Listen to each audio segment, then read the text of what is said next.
I'm Henny B, and welcome to the World War I Stories podcast, where history comes alive through the voices of those who lived it. Some scenes in these stories may be too graphic for sensitive listeners, so listener discretion is advised.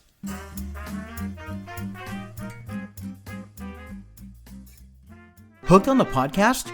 Now you can hold the stories in your hands. World War I Stories, Tales Beyond the Trenches Volume 1 is now out on Amazon. 10 unforgettable tales of resilience, loss, and hope from the people forever changed by war. Available in paperback and on Kindle. Today's episode, Shadows on the Veranda. He was choked by the thick black smoke as he stepped off of the train. It was something that he should have been used to by now, but he was not. Over the past 3 years, he had taken enough trains to last a lifetime. Now that he was home, he hoped to never have to step foot on one again. His suitcase and his horizon blue French Foreign Legion uniform felt so much heavier now. He felt exhausted, more exhausted than he has ever been in his life. Was his body finally relaxed after 3 years on the French battlefields? He squinted through the dissipating black smoke and scanned the station platform. He saw a man approaching. His lips were moving and he was pointing at his bag. It took Callum Bordeaux a moment to realize the man, the black man, was speaking to him. "Sir, I can take your bag for you." Before France, having a black man touch his things was something he would have considered taboo. But these days, he saw the world differently. So, Cal handed the bag over without question. "My name is Sam, sir. I work for the station. Do you have family meeting you?" Cal watched as Sam reached out to shake his hand. Cal looked at his outstretched hand nervously, but slowly he felt his hand meeting Sam's and exacting a firm grip. It was then he heard a voice yelling his name from further down the platform. A female. His mother. He instinctively dropped Sam's hand and turned towards the voice. He saw them now, his father, mother, and 3 brothers. His mother had broken into a jog and was quickly approaching. She wrapped her arms around him. Cal felt like she was going to squeeze the life out of him. Had he survived Verdun just to be done in by his own mother? Finally, she let go. She stared at him, her tears making her face look as if it was raining on this clear, cloudless day. His father stepped forward, put his hand on his shoulder, and looked him up and down. "Well, I don't know about the blue uniform, but it does look good on you. Welcome home, son." "Thank you, sir," Cal answered. Then he saw his father turn his attention to Sam. His smile disappeared. His body straightened. "What's this now? Is that my son's bag?" "Yes, sir," Sam started. "I work for the station. I offered to help." "Is that so?" Cal watched as his father got closer to Sam. "Well, I'm going to need you to drop that bag and go help someone that isn't your better. I'll talk to the station manager about this. You should not be touching the bags of whites, especially war heroes." He looked at Cal and smiled. "Son, you know better than to allow something like this, right?" Cal looked nervously at Sam and then back at his father. He had shaken the hands of many black men in France over the last few years, men from Senegal and Morocco. He even shook hands with the Indo-Chinese. All actions he never would have dreamed of when he first set foot in France. He noticed then that Sam was also looking at him, awaiting some sort of confirmation of his father's words. Cal just nodded. The bag thudded to the ground, and Sam walked away. His father motioned towards his brothers. "Marcel, take your brother's bag. We have a party to attend." Marcel was 17, tall and lanky with stringy black hair that peeked out from underneath his newsboy cap. He stepped forward, clasped Cal on the shoulder, and picked up the bag without saying a word. Cal could tell then that his father's strict hold on discipline was still prevalent. 3 years earlier, he had sat with his parents on the veranda of the former plantation the family now ran. The land stretched across 20 acres that had once been heavy with cotton, but the boll weevil had long since ruined that trade. In its place grew neat rows of peanuts and sweet potatoes, and in the far field stood peach trees, little more than saplings, their blossoms still years away. His father, Lucien Bordeaux, had been born in Baton Rouge in 1865, the first son of Etienne Bordeaux, who had fought for the Confederacy and perished in a war that had torn the nation apart. Lucien had married Claire O'Neill, the daughter of a Georgia plantation owner. Claire was Irish and, like Lucien, Catholic. When her parents were killed in a carriage accident in 1886, she persuaded Lucien to move east and take over her father's farm. That was how the Bordeaux had come to Georgia, carrying with them Lucien's Creole heritage, which he was determined his sons would never forget. All 4 of the boys were born in Georgia, but Lucien insisted their names reflect his French roots: Callum, Marcel, Jacques, and Henri. Lucien himself did none of the grueling farm work, planting, cultivating, harvesting. He considered such labor beneath him. Instead, he hired men to see to it, and they all shared one characteristic: they were white Catholics. Cal sat with his parents that morning 3 years ago on the veranda that wrapped around the large house, eating bacon and nursing a cup of strong coffee. He had done something the week before and knew that he needed to tell them. But how would he broach the subject?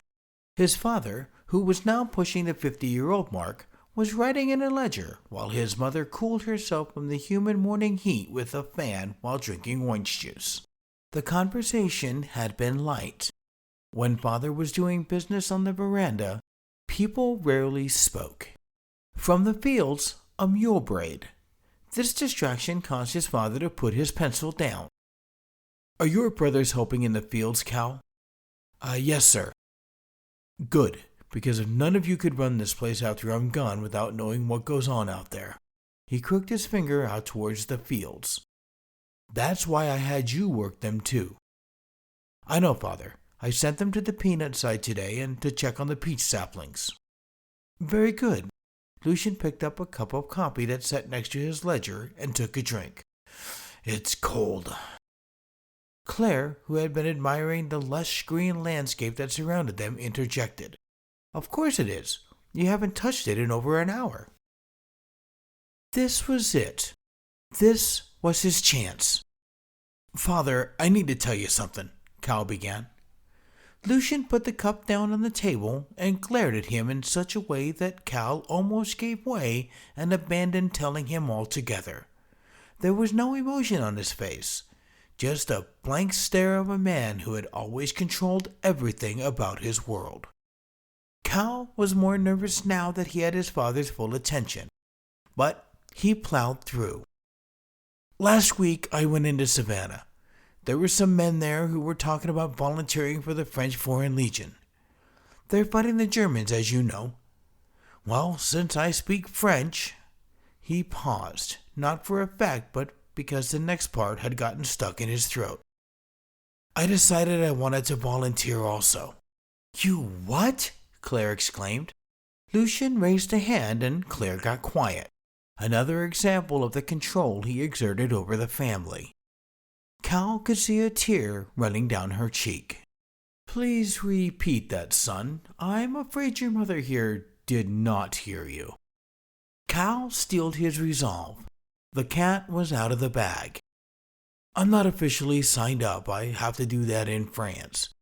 But I did commit, and I used my allowance to buy my steamer ticket. I must be at the St. George Hotel in New York City to meet with French transport agents in 2 weeks. Lucien stood now and stood looking out over the land, his back to Cal. Somehow his quiet reaction to this was more intimidating than his usual outbursts. "That is what I thought you had said." Then he turned and walked into the house. Claire, who was now in tears, slowly rose from the table and turned to follow. She stopped and put her hand on Cal's, which had been resting on the table. She said nothing. Then, like his father, she went into the house. It had been an hour since they had walked away from him.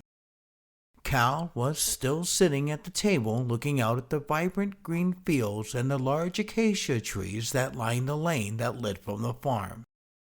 He was deep in thought when he heard a throat clear. He looked up to see his father. "May I sit?"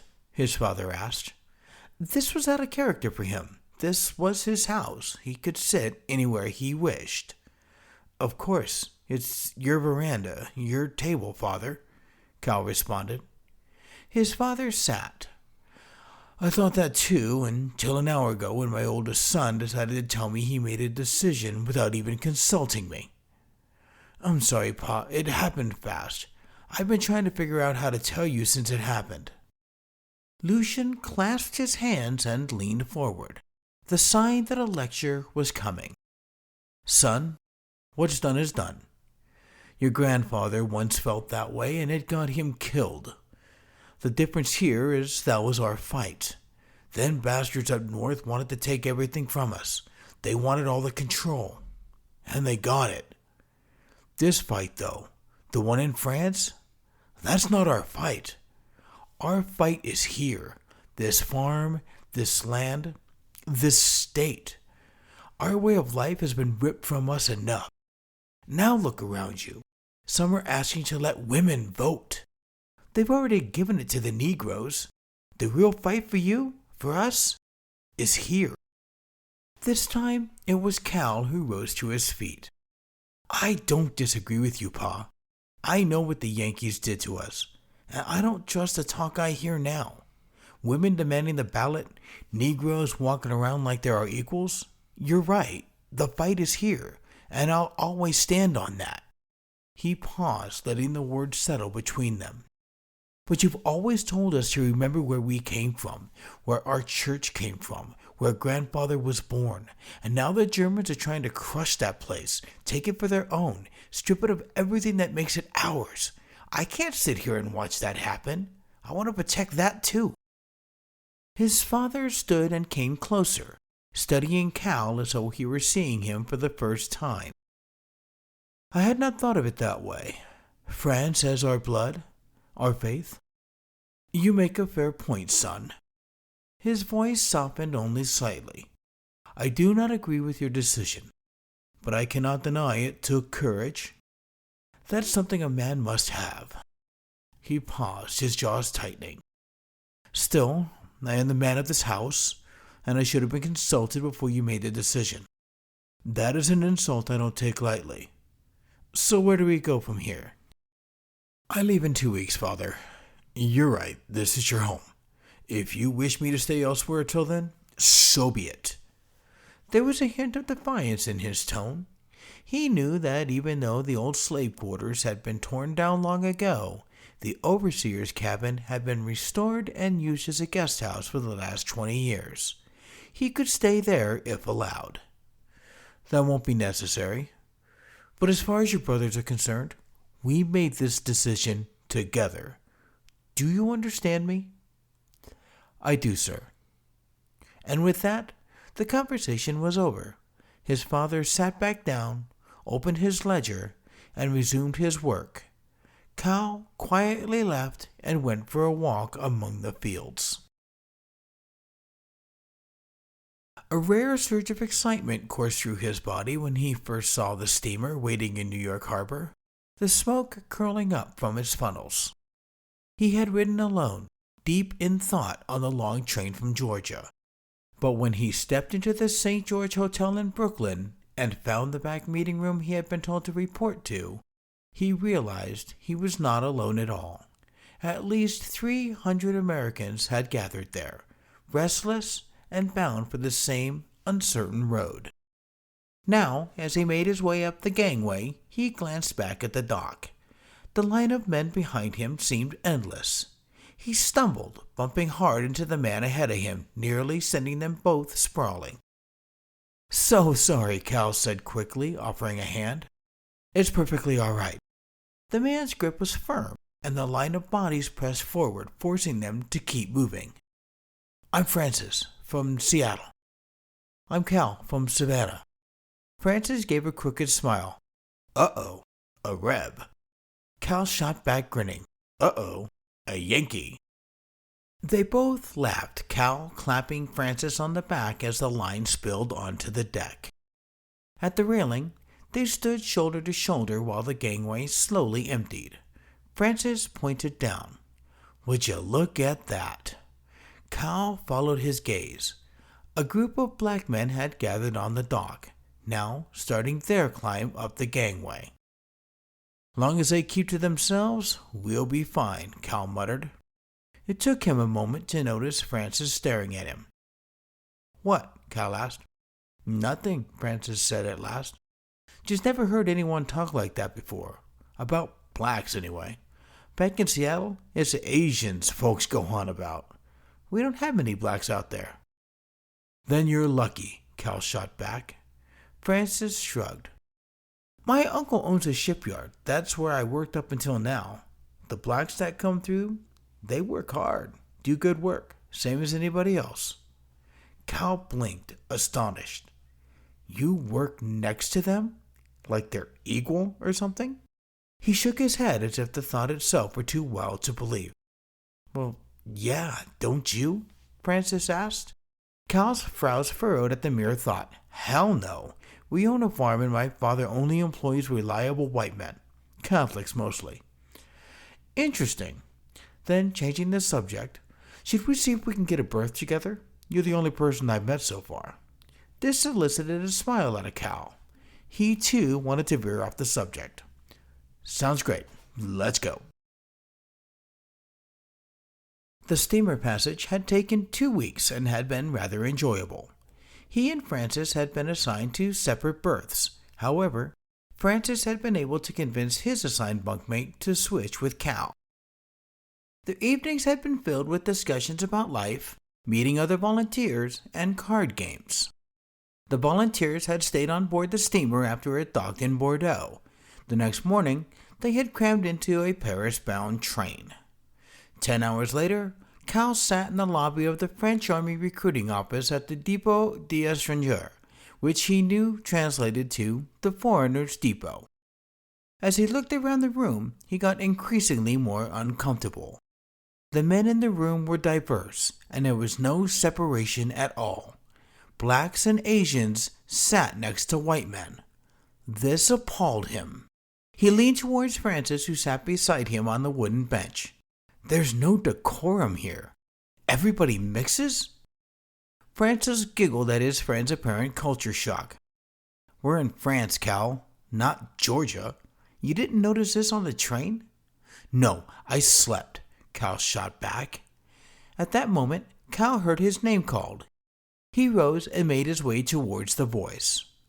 2 days later, Cal found himself wearing the blue tunic and carrying the kit of the French Legionnaire, and boarding another train, this time to war. Cal was amused by the contrast the countryside of France displayed. One moment, one could be wandering through the most vibrantly beautiful flower-laden fields they've ever seen. The next, they could be wandering through the muddy shell holes or trench systems that scarred the landscape. He had learned a lot over the last year. The most important lesson was embedded on his very first day at the front. The trench systems had large rooms dug underground where bunks had been installed. Those bunks were assigned to individual soldiers, and they were to share. When Cal was on duty, another man would sleep in his bunk, and so forth.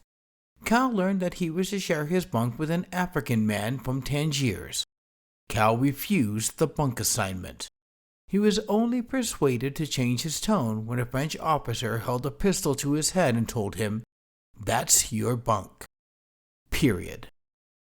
For the first time in his life, his worldview had been truly challenged, and it shook him to his core. Today, like most days, it rained. The bottom of the trench was again flooded, and he was using his helmet to throw water out. What a fruitless exercise, he thought to himself. The rain was just replacing what he and the others were throwing out. In the distance, the constant rumble of shelling could be heard, and occasionally the ground shook as a German shell came close to their position. A year ago, the wet uniform clinging to his body would have bothered him immensely, but he was used to it now. Bending over to fill his helmet again, his boot slid on the slick duckboard beneath him. He lurched sideways, lost his balance, and his head struck a jagged stone jutting from the trench wall. The impact left him stunned. He toppled onto his back in the muck, rain dripping into his eyes, warm blood mixing with the cold water running down his face. For a moment, he simply lay there, staring upward at the gray sky, watching the raindrops blur into red as they fell. A hand appeared in front of him, steady against the falling rain. Cal blinked through the blur of water and blood. His vision cleared and he saw the hand belong to a large black soldier. Instinctively, he pulled back. No, that's all right. I got it. He pushed himself up, slipping and sliding on the wet boards, his boots scraping for purchase. Each time he nearly lost his balance again, but he kept at it, refusing the hand that still hovered patiently above him. Just as he got his footing, his palm slipped against the muddy trench wall, and down he went again. He looked up. The hand was still there. Reluctantly, he took it and let himself be pulled up to his feet. Thank you. Name's Jerome from St. Louis. You sound American too. Cal, from Savannah. Jerome chuckled. Georgia. That explains it. Explains what? Cal asked, bristling. Explains why you didn't want a black man's hand pulling you up. Jerome didn't wait for an answer. He just bent back to his work, scooping water from the trench with his helmet. Pointless, he muttered. Cal let out a laugh. It is pointless. We scoop, the clouds replace. Jerome grinned at that. That's exactly right, Cal. And for the first time, the two men shared a laugh. Walking along the railroad platform with his parents and brothers, Cal's mind wrestled with his heart. He had been home less than 10 minutes, and already he had seen his father treat a man in a way that would have never been tolerated in the trenches. He thought about Jerome. They had become fast friends after that moment in the trench, and that friendship had cleared a path to a perspective Cal never expected. Jerome was a man, just like him. He had a mother, a father, and a sister. He didn't have a fine old plantation house to return to. No, he had a small shack near Sportsman's Park where he could hear the crack of the bat and watch the St. Louis Browns play from beyond the fences. And the day Cal came across Jerome's bullet-riddled body in no man's land, he discovered something else. Jerome bled red, just like he did. Cal stopped 10 feet from the car. At first, nobody noticed. Finally, his mother did. Cal, let's go. We have so many people that are waiting to greet you at the farm. His head was spinning with memories. From France's crooked grin, Jerome's outstretched hand, the massive bunkmate in the dugout, the French officer's pistol pressed against his temple. Faces and moments he couldn't leave behind, no matter how far from France he had come. Let's go, Cal, yelled his father. Hold on a minute, Cal yelled back. He thought for a moment, then smiled. He called for his brothers. Marcel, Jacques, Henri, come here. Marcel was the first to get to him, followed quickly by Jacques. Henri lagged a little behind. This was usual for him. Henri rarely showed a sense of urgency for anything. Yes, Marcel inquired. Cal, let's just go before Pa gets mad. There's a huge party waiting for you at home, Jacques interjected. When Henri finally joined them, Cal began. Listen close, Cal said, his voice low but firm. The house, the land, it's yours now. You've been tending it already while I was gone. You'll keep doing it. When Ma and Pa get old, you look after them. When Pa's gone, it'll be you carrying this farm forward into the next generation." Jacques shifted uneasily. "You're talking like you're not coming back with us." "I'm not," Cal said. He let the words settle before going on. "And there's something else. When it's your time to run this place, I want you to hire blacks. They work hard, they're reliable. I've seen it with my own eyes." Henri shook his head, scowling. "That's madness. Pa would never allow it." Cal fixed him with a hard stare. "I fought beside them, Henri. I saw them dig, haul, build, and bleed. More than that, I saw them stand their ground when most men would have broken. You want this farm to last? You'll need men like that." The three brothers exchanged glances, unsettled. Finally, Marcel asked the question they were all thinking. "Why are you telling us this, Cal?" Cal looked past them, out across the tracks where another train was waiting to depart, its whistle calling through the damp air. "Because it's not going to be me standing here when Pa's gone. It's going to be you." Cal stood outside the modest house on Terry Avenue North in Seattle, Washington. He held the piece of paper in his hand, the paper where, in chicken scratch handwriting, Francis had written where to find him should he ever get to Seattle. The paper fluttered in the wind that blew in off the sound. He walked up to the porch and knocked. You've been listening to World War I Stories, Tales Beyond the Trenches. If this episode stayed with you, if it stirred something quiet or left you in stillness, share it, follow the show, leave a rating, help keep these stories alive. Our first collection now lives on Kindle. Search World War I Stories, Tales Beyond the Trenches, Volume 1 in your Kindle app, and carry these echoes with you. For glimpses behind the curtain and stories between the stories, join me on Instagram at WWIPod_HennyB. And if you'd like to see your name in the credits, become a producer. Visit our Patreon at patreon.com/World War I Stories and help power the next tale into existence. Thank you for walking back in time with me.